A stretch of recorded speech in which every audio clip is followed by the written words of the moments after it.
Bismillahirrahmanirrahim. Alhamdulillahi Rabbil Alamin. Mari di bulan ini, bulan Rajab ini, kita jadikan bulan renungan kita. Apa yang harus kita renung? Ini adalah bulan diwajibkan salat 5 waktu. Shiratal ladzina an'amta 'alaihim ghairil maghdubi 'alaihim waladdallin. Bismillahirrahmanirrahim. Assalamualaikum warahmatullahi wabarakatuh. Alhamdulillahi rabbil alamin. Wassalatu wassalamu ala sayyidina Muhammad wa ala alihi wa sahbihi ajma'in, amma ba'd. Puji syukur kita panjatkan kehadirat Allah pencipta semesta alam. Selawat dan salam kepada junjungan kita Nabi besar Muhammad sallallahu alaihi wasallam beserta keluarga dan sahabat beliau sekalian. Yang kami hormati guru-guru kami yang hadir di subuh yang mulia ini, hadirin wal hadirat yang dirahmati Allah, juga saudara-saudara kami yang datang dari luar kota dan salat subuh di Masjid Raya Baitur Rahman, juga kepada pemirsa Baitur Rahman TV, juga kepada para pendengar radio ERI, Radio Baitur Rahman dan radio-radio lainnya yang turut menyiarkan secara langsung ceramah di Masjid Raya Baitur Rahman. Alhamdulillah kita berada di tanggal 6 Rajab 1445 Hijrah. Artinya kita berada di bulan Isra Mi'raj, karena jumhur ulama berpendapat Isra Mi'raj terjadi 27 Rajab, ketika Rasulullah sallallahu alaihi wasallam berusia 52 tahun. Ketika Rasulullah masih di Mekah Al-Mukarramah. Peristiwa Isra Mi'raj ini bagi kita umat Islam wajib mengimaninya dan tidak boleh sedikit pun ragu. Kalau ada terbetik dalam hati kita itu adalah dongeng, itu adalah khayalan, itu tidak benar, ini bisa murtad, menjadi kafir. Kenapa kita harus begitu besar dosa kita?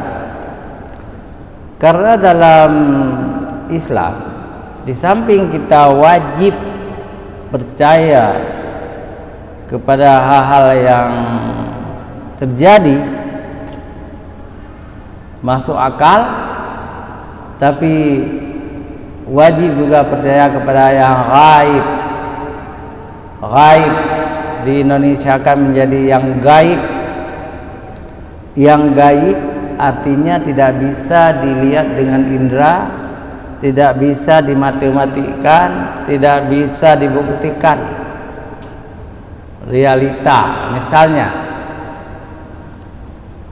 di mana-mana ada kuburan. Ada satu hadis, setiap jengkal tanah ini ada kuburan, tempat orang mati. Apalagi di Masjid Raya Baitur Rahman, ini adalah tempat perang Belanda dan orang Aceh. orang Aceh tewas, syahid di depan Mesir Raya, di dalam Mesir Raya, di mana-mana. Itu adalah alam bardahnya orang itu.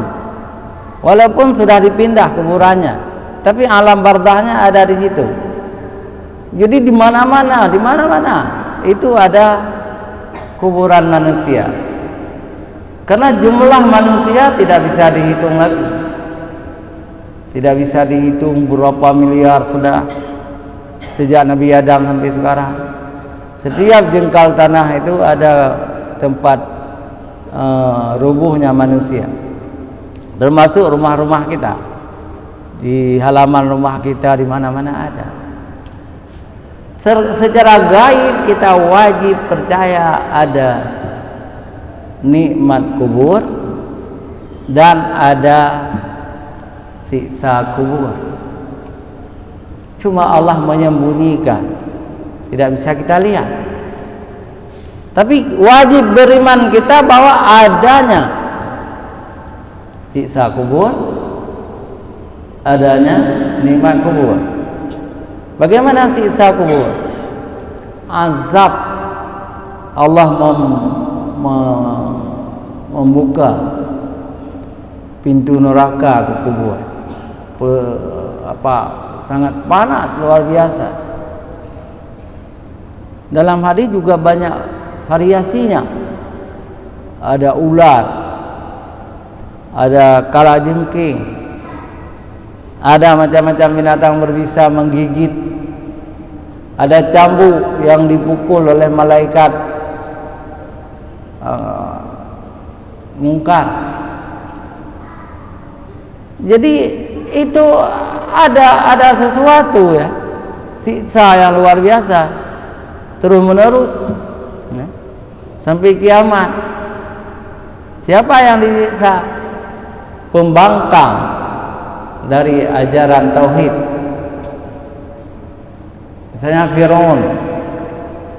Firaun dibuka pintu neraka jahanam ke kuburannya. Walaupun kuburannya di dalam peti kaca. Dan kalau kita ke sana tidak ada apa-apanya. Biasa saja dia terbaring di situ. Bukan terbaring, terlentang di situ.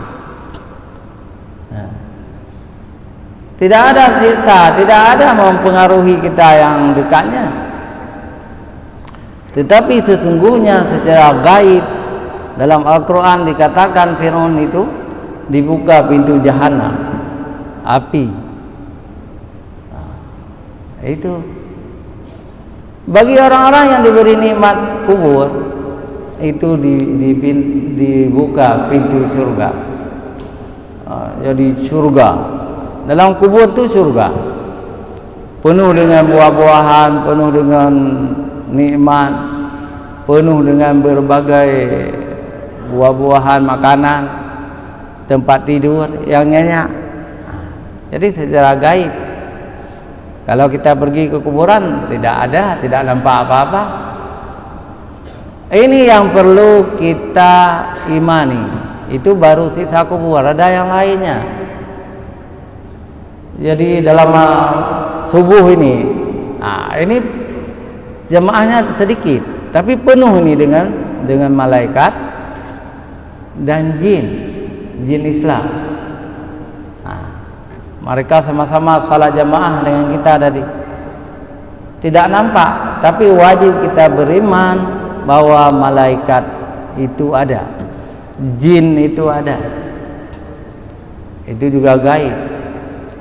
Jadi gaib itu banyak sekali. Allah itu gaib, tidak nampak Allah.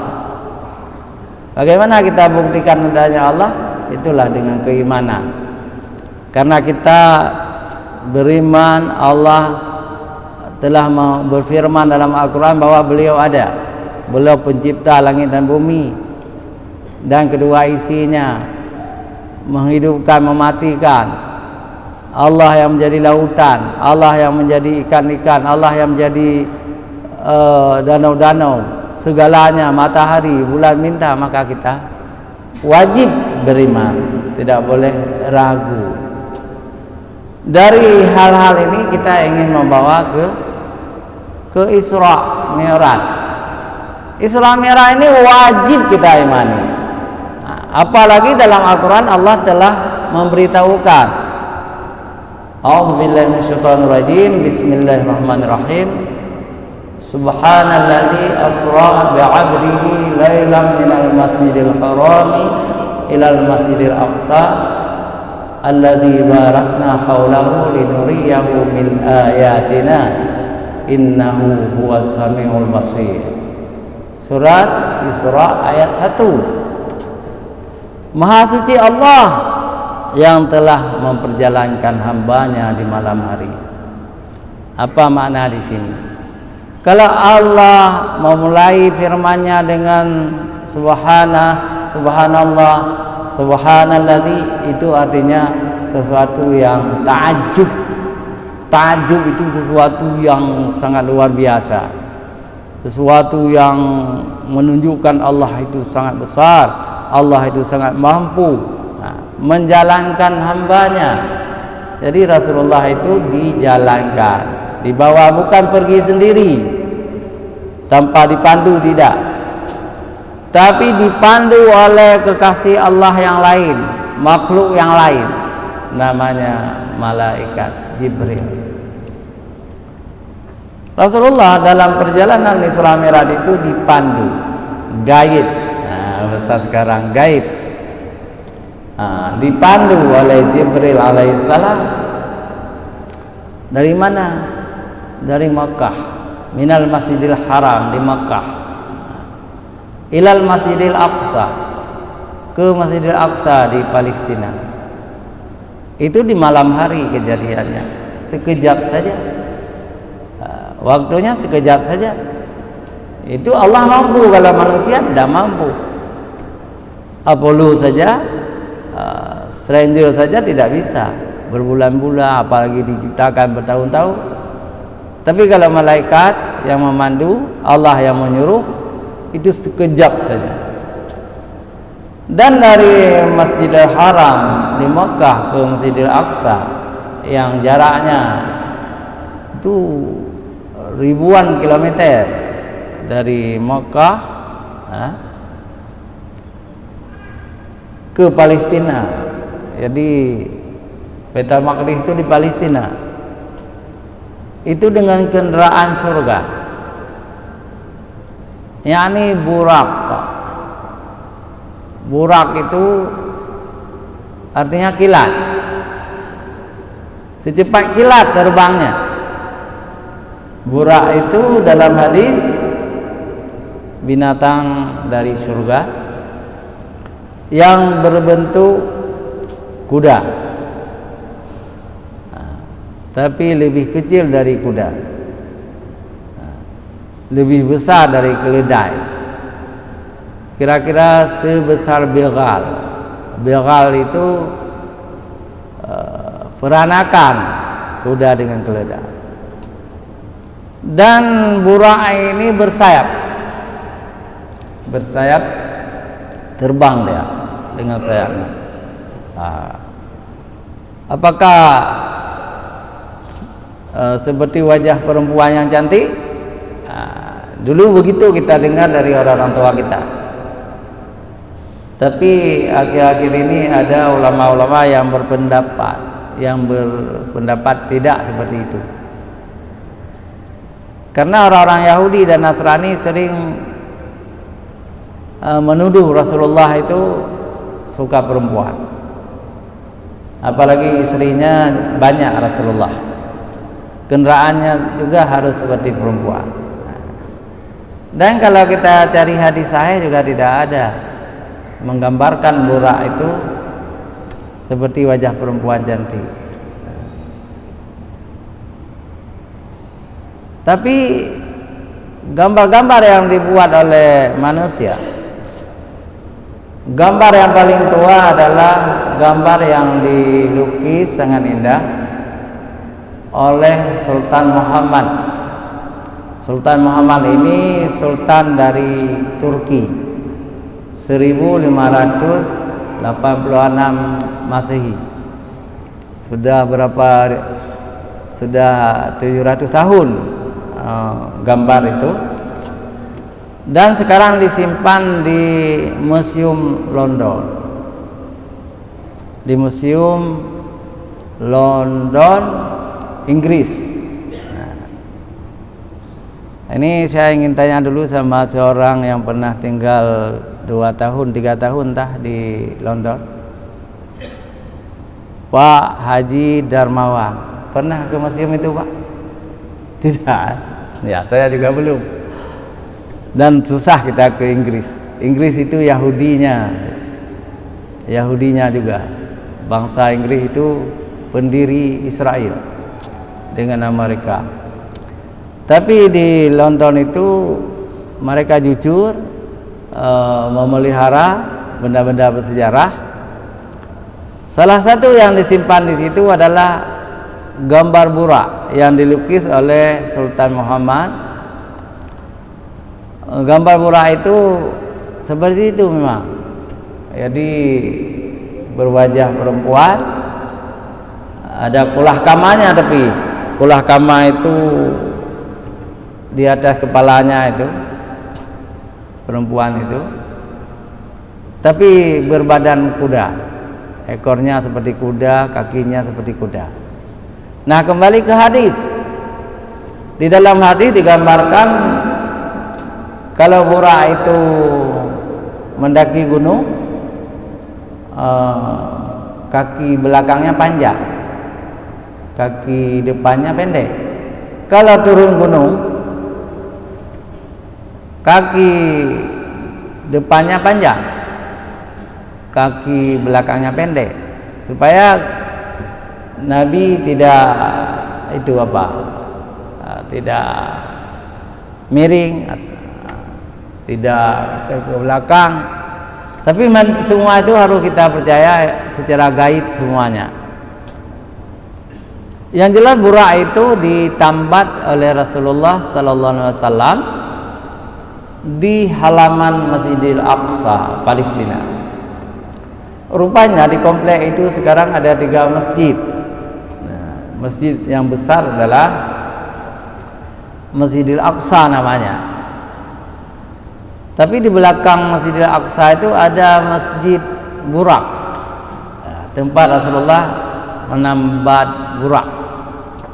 Ini kurang populer bagi kita, tapi di YouTube itu dinampakkan masjid itu.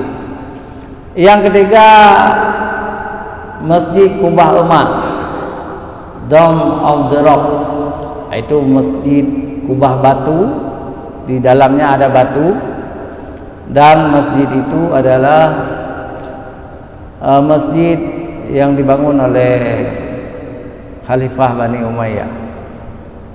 Hadirin dan hadirat yang dirahmati Allah, kita orang Aceh, orang Indonesia, orang Islam tidak pernah ragu sedikit pun tentang peristiwa Isra Mi'raj.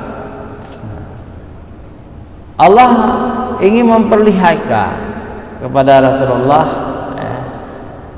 tanda-tanda kebesarannya, dan sekeliling Nabi terbang itu telah diberkati.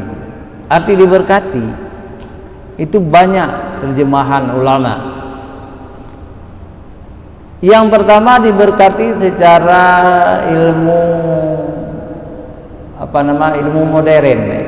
Kalau manusia pergi tanpa alat, terbang begitu cepat, manusia tidak bisa hidup karena ada oksigen. Makanya kalau kita naik pesawat itu ada oksigen di dalam pesawat itu. Kalau nggak ada oksigen, manusia mati. Arti diberkati dalam ayat surah Isra ayat 1 ini, diberkati oleh Allah. Allah telah memberi oksigen. Walaupun Nabi terbang sangat tinggi misalnya, tidak masalah lagi. Kemudian diberkati, diberi kekuatan. Selain oksigen, Rasulullah bisa bernafas, kekuatannya tahan terbangnya. Dan diberkati dalam makna-makna yang lebih luas, karena ini urusan Allah yang memperjalankannya, bukan jalan sendiri. Dipandu oleh kekasih Allah, Jibril. Tambah lagi para ulama lebih luas lagi arti diberkati. Itu jalur itu sudah aman. Nah, misalnya kalau seorang presiden pergi ke daerah, misalnya Jokowi pergi ke Papua misalnya, itu telah dijaga oleh tentara berlapis-lapis. Nah, kan gitu, apalagi daerah konflik. Itu perbandingan dunia, tapi tidak tepat kita bandingkan itu kan.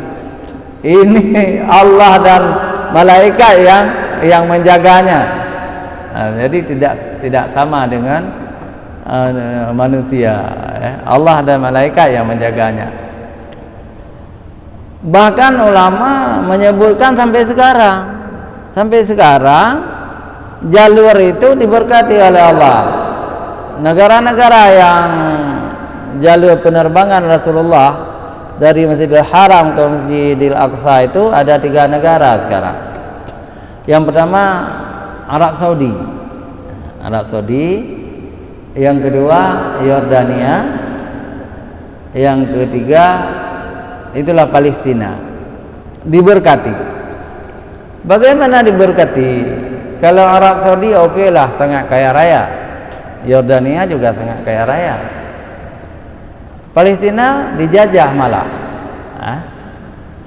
Kok diberkati misalnya? Kita harus jawab begini. Diberkati itu bukan hanya diberi kekayaan, bukan hanya diberi kekayaan yang berlimpah ruah, tapi yang disebut diberkati itu adalah kalau Arab Saudi kiblat kaum muslimin, ada Ka'bah di situ, di Madinah ada makam Rasulullah, itu tanah suci. Yordania juga diberkati oleh Allah, jalur Isra Mi'raj. Di mana letak diberkatinya? Yang pertama negara kaya juga, kaya minyak. Yang kedua aman. Yang ketiga Yordania itu dipimpin oleh As-Said, keturunan Rasulullah sallallahu alaihi wasallam. Sekarang kalau enggak salah saya Raja Abdullah namanya. Itu Raja Abdullah itu kawannya Prabowo, calon presiden kita. Ketika Prabowo jatuh dan dipecat dari tentara, Prabowo diberi suaka polisi oleh Raja Abdullah sekarang. Dulu Raja Abdullah itu putra mahkota. Putra mahkota dulu. Jadi 2 tahun di Yordania, Prabowo kembali ke Indonesia. Tapi saya tidak tahu apakah Prabowo belajar bahasa Arab karena itu Yordania Arab kan? Atau tidak? Mungkin bisa sedikit-sedikit kadang kan. Hadirin wa hadirat yang dirahmati Allah. Yang ketiga Palestina. Itu juga diberkati. Kenapa? Dalam catatan saya pernah Palestina itu lepas dari Islam 150 tahun waktu perang salib, dan tambah 70 tahun sekarang, katakanlah 250 tahun lebih kurang. Tetapi di tangan Islam 1000 tahun lebih sudah. Itu baru di segi kekuasaan. Tetapi kita tambah dengan yang lain. Di Palestina dalam surah An-Nur ayat 6 kalau nggak salah diceritakan bahwa di Palestina itu tumbuh zaitun, tumbuh pohon yang tidak ada di tempat lain. Minyaknya bermanfaat, batangnya, daunnya, segala-gala zaitun itu bermanfaat, dan Allah mengumpamakan dengan keimanan. keimanan seseorang. Ya. Berlapis-lapis dia, berlapis-lapis.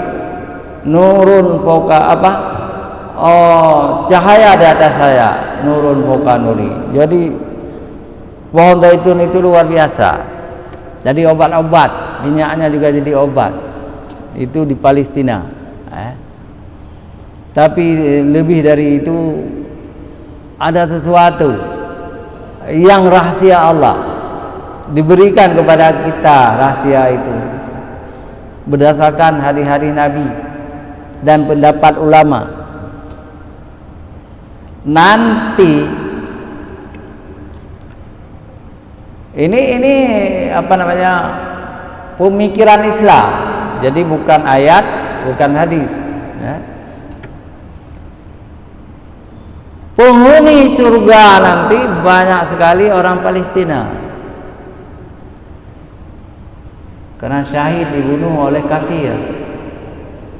Anak-anak Palestina masuk surga, anak-anak kecil dibunuh oleh Yahudi, oleh Amerika, Inggris, Perancis, Jerman.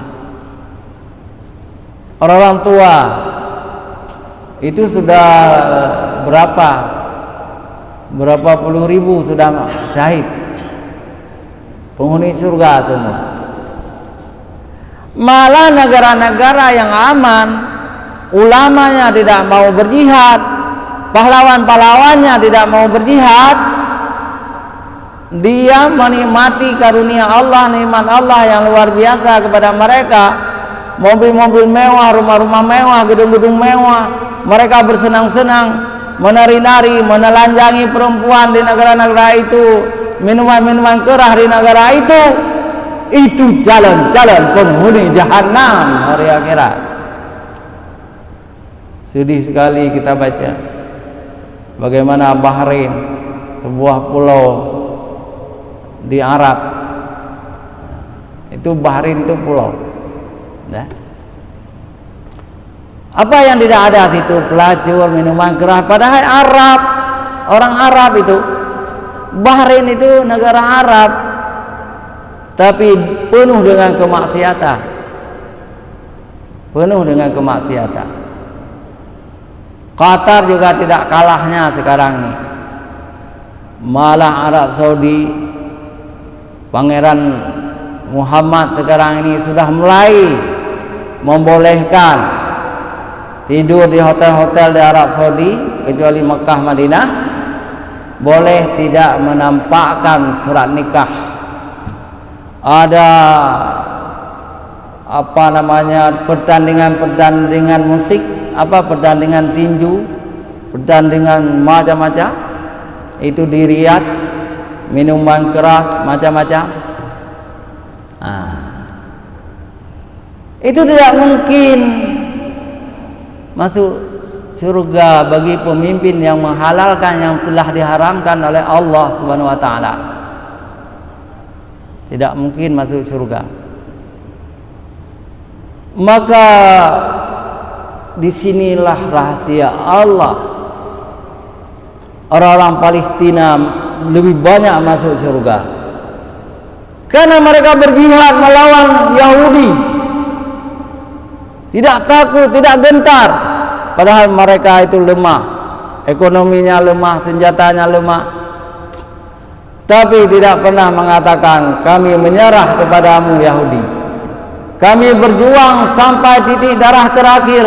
Wahai Yahudi laknatillah, kalau negara-negara Arab yang kaya tidak mau membantu kami karena mereka telah menjadi anak Amerika dan anak Inggris, masih ada orang yang membantu kami. Houthi itu Syiah. Kita tidak bicara masalah akidah. Kalau akidah Syiah itu tidak benar. Tetapi ukhuwah Islamiyahnya lebih baik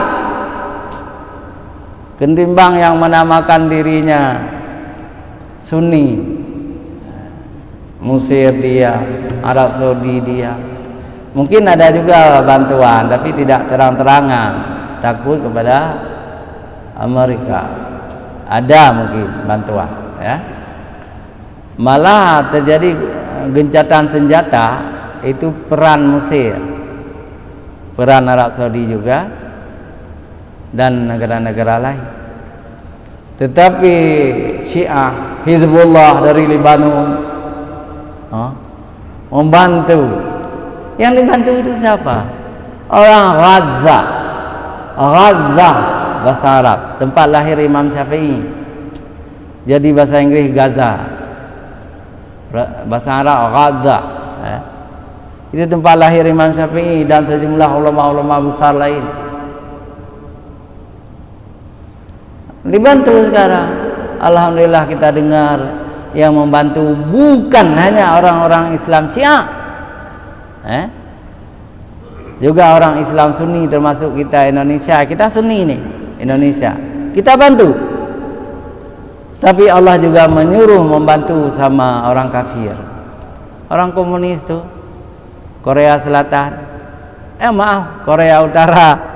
Korea Utara itu komunis, membantu Palestina. Itu manusia, walaupun mereka itu komunis, manusia. Tapi Allah juga bisa menyuruh membantu kepada makhluk-makhluknya yang lain. Malaikat, tentara malaikat. Tentara malaikat tidak nampak.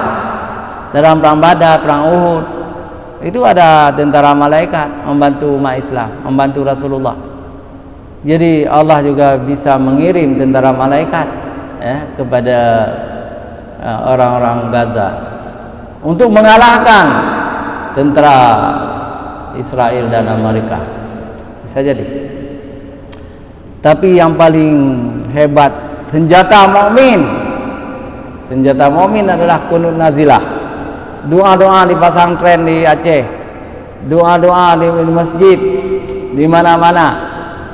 Terus kita berqunut nazilah, meminta kepada Allah supaya Palestina menang, umat Islam menang, supaya Allah menghancurkan Yahudi dan sekutu-sekutunya, Amerika, Inggris, Perancis, Jerman, dan negara-negara Arab yang berpihak kepada Yahudi. Kan aneh, ada negara Arab Islam berpihak kepada Yahudi. Itulah jalan-jalan penghuni neraka kalau tidak sempat taubat. Tapi kalau taubat, Allah mengampuni dosa mereka.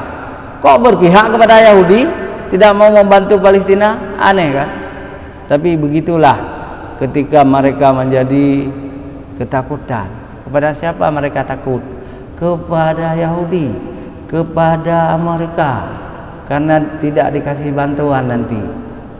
Mereka takut lapar. Na'udzubillah min dzalik. Hadirin wal hadirat yang dirahmati Allah yang terakhir, ya. Mari di bulan ini, bulan Rajab ini, kita jadikan bulan renungan kita. Apa yang harus kita renung? Ini adalah bulan diwajibkan salat 5 waktu. Mula-mula 50 waktu. Tapi ketika Rasulullah turun di lapis ke-6 langit, ketemu Nabi Musa. Nabi Musa bertanya kepada Rasulullah, "Wahai Muhammad, apa oleh-oleh yang diberikan oleh Allah kepadamu?" Salat 50 waktu. Oh, umat kamu itu kecil-kecil, itu tidak sanggup mereka kerjakan. Kembali minta Quran kepada Allah. Lalu Muhammad bolak-balik 9 kali. Ini menurut Sahih Muslim, ya, 9 kali. 5 kali. 5 dikurang. Sekali bolak-balik 5. Terakhir tinggal 5. Itu pun masih banyak, kata Musa. Tapi apa kata Rasulullah? Wahai Musa, kalamullah, sudah cukup ini. Aku malu kalau aku minta kurang lagi. InsyaAllah umatku mampu mengerjakannya. Dalam Sahih Bukhari itu Rasulullah hanya bolak-balik kepada Allah itu hanya 5 kali, ya. Sekali dikurangi 10, 2 kali 20, 3 kali 30, 4 kali 40. Lalu diceritakan kepada Nabi Musa, itu masih berat, wahai Muhammad, balik lagi. Rasulullah balik lagi, kemudian Allah menetapkan 5, tinggal 5 juga. Dua-dua hadis sahih, riwayat Bukhari sahih, riwayat Muslim sahih.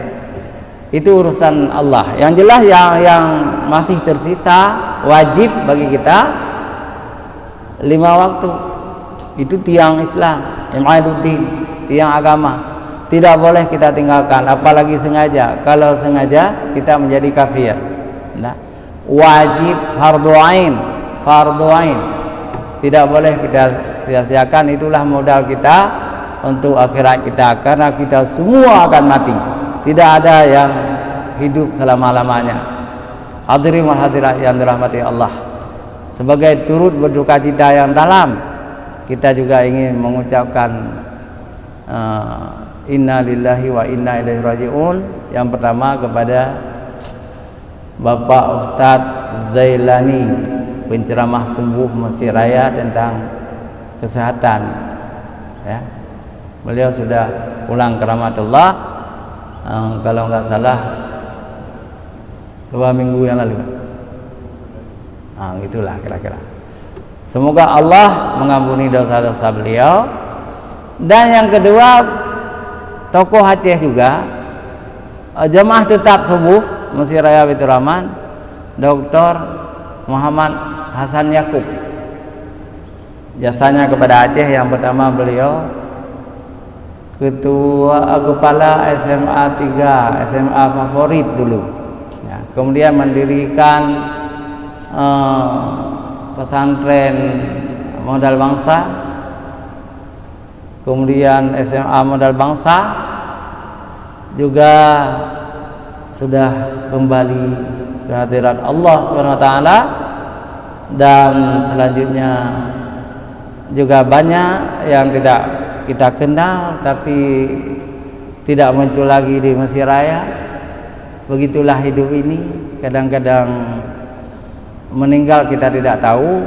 Semua kepada mereka itu kita selalu berdoa kepada Allah ketika kita mengucapkan Rabbil firli Allahumma fir lana dzunubana, sampai juga kepada mereka. Kita niatkan saja. Kadang-kadang ketika kita tidur tapi belum tertidur, kita bernostalgia, mengenang teman-teman lama, dosen-dosen kita, guru-guru kita. Juga kadang-kadang teman-teman kita yang tidak pernah ketemu lagi, teman-teman kita di SMA, di MAN, di PGA, teman-teman kita di Uncia misalnya, di UIN dan di tempat-tempat lain, teman-teman waktu kita kuliah tapi tidak pernah ketemu lagi, atau memang mereka sudah berangkat. Ketika kita berdoa Allahumma ighfir lana dzunubana, itu insyaallah, ya. Karena ada kalimat di situ, wal mu'minina wal mu'minat wal muslimina wal muslimat al ahya'i minhum amwat. Allah akan menyampaikan doa-doa itu kepada mereka di kubur, ya.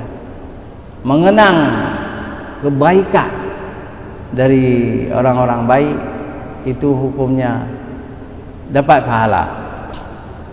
Kalau ada terlintas juga orang-orang buruk, terlintas juga, oh orang itu buruk sekali, sudah mati, itu juga ada pahala. Untuk kita jadikan, jangan seperti mereka yang buruk itu, kita selalu harus yang baik. Hanya sampai di sini, mudah-mudahan berguna bagi kita. Hadanallah wa iyyakum ajma'in. Wassalamualaikum warahmatullahi wabarakatuh.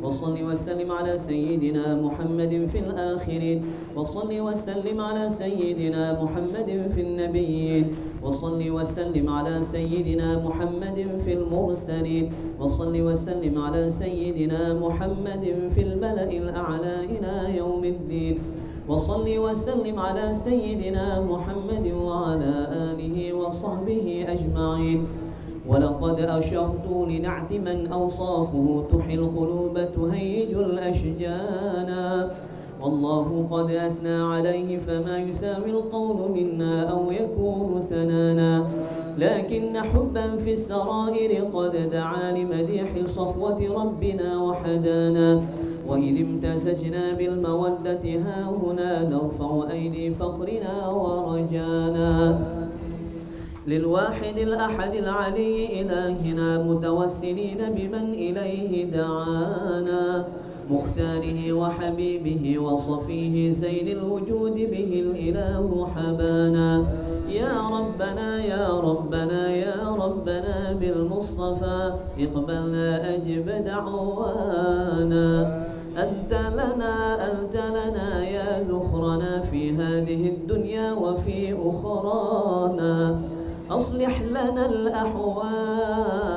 الأحوال واغفر ذنبنا ولا تؤاخذ رب إن أخطانا واسلك بنا في نهج طه المصطفى ثبت على قدم الحبيب خطانا أرنا بفضل منك طلعة أحمد في بهجة عين الرضا ترعانا واربط به في كل حال حبلنا وحبال من ودى ومن والانا والمحسنين ومن أجاب نداءنا وذوي الحقوق وطالبا أوصانا والحاضرين وساعيا في جمعنا ها نحن بين يديك أنت ترانا ولقد رجوناك فحقق سؤلنا واسمع بفضلك يا سمع دعانا وانصر بنا سنة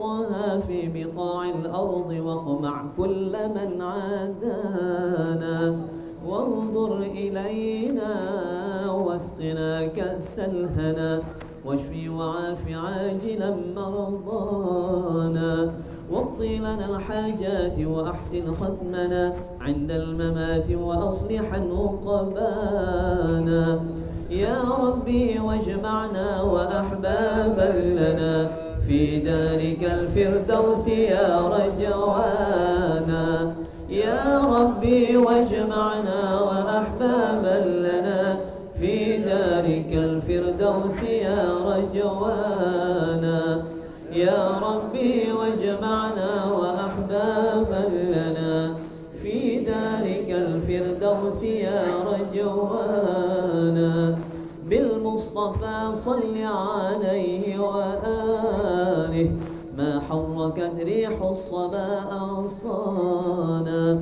سبحان ربك رب العزة عما يصفون وسلام على المرسلين والحمد لله رب العالمين إن الله وملائكته يصلون على النبي يا أيها الذين آمنوا صلوا عليه وسلموا تسليما الصلاة والسلام عليك يا سيد المرسلين الصلاة والسلام عليك يا خاتم النبيين الصلاة والسلام عليك يا من أرسلك الله رحمة للعالمين ورضي الله تعالى عن أصحاب رسول الله